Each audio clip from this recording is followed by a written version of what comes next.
Doctor Dayal की तरह। हमारे एक सीनियर थे डॉक्टर दयाल, वो मुझे लेके, हम जो न्यू कैंपस जोधपुर पढ़ते थे, तो एक दिन ये घूमते घूमते निकले तो एक ज्योतिष का ऑफिस था, वहां लेके चले गए, किले दिलीप हाथ दिखाते हैं। अब ना उनकी जेब में 1 रुपया, ना मेरी जेब में 1 रुपया। मैं कहा अपने पास पैसे इतनी है। अरे तुम मस्त रह रहे यार, मैं हूं ना, जब तक मैं तेरे साथ हूं तुझे पैसों की कोई जरूरत नहीं है। तो वो पंडित जी को जाके हाथ दिखाए, और पंडित जी जो है बड़ा मन लगा। पंडित जी से पहले कहा पंडित जी दक्षिणा कितनी लोगे? पंडित जी ने कहा क्या हम स्टूडेंट है? पंडित जी ने कहा ठीक है, तुम स्टूडेंट हो, स्टूडेंट के हिसाब से ही लेंगे, तुमसे ज्यादा नहीं लेंगे। अरे नहीं पंडित जी, फिर भी ज्यादा, आपका कम भी हमारे लिए क्या पता ज्यादा हो। तो कहा नहीं नहीं, तुम जो मर्जी हो वो दे देना, बस ठीक है, तुम स्टूडेंट हो, बच्चे हो, तो ठीक है। अब जो है फिर डॉक्टर दयाल उनसे पूछे को आधा पौन घंटे तक सारे भविष्य पूछ लिए, शादी कब होगी इसे लेके, नौकरी लगेगी कि नहीं लगेगी, और क्या होगा, विदेश प्रवास मेरा है या नहीं है, ठीक है, मेरे गाड़ी कौन सी आएगी, ये वो, और सब पूछा के फिर घंटा पर हुआ। मुझे क्या कहला दिलीप अब तो पंडित जी अब इसके भी, मैं क्या साहब मेरे पर नहीं देखना, मेरे में इतनी हिम्मत नहीं नहीं है। फिर पंडित जी ने कहा लो दक्षिणा। तो कहा पंडित जी कितनी?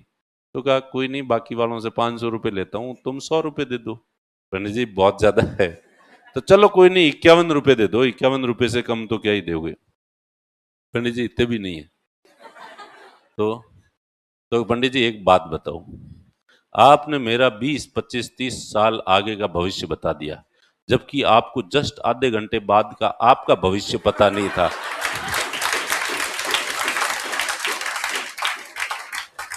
क्योंकि ये फैक्ट है, मैं ये देखना चाहता था, मेरी जेब में ईमानदारी से 1 भी रुपया है नहीं, वो तो मैं पक्का दे दूं आपको, लेकिन मेरे है ही नहीं जेब में।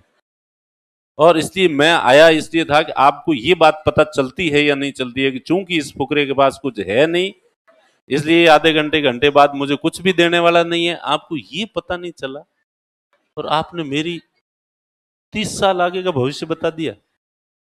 इसका जवाब दे दो पंडित जी के, बाहर निकलो तुम बदतमीज कहीं यहां से, ठीक है। तो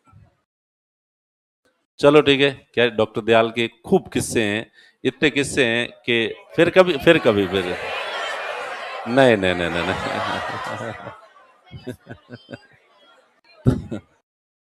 अरे चलो छोड़ो, चलो।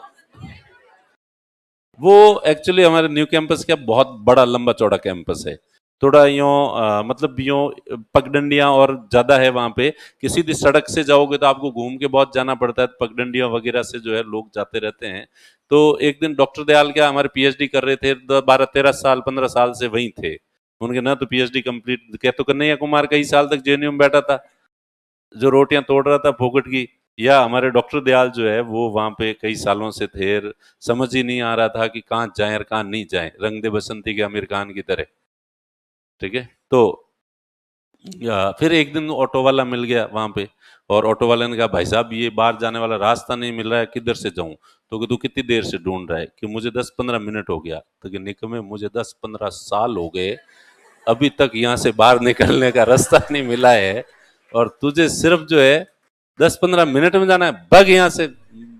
मतलब उनसे कोई भी ये पूछ लेता था ना बाहर जाने का रास्ता, तो वो इमोशनल दिल पे ले लेते थे, कि उनको फिर अपना याद आ जाता था कि मैं इस कैंपस से बाहर कब जाऊंगा, ठीक है।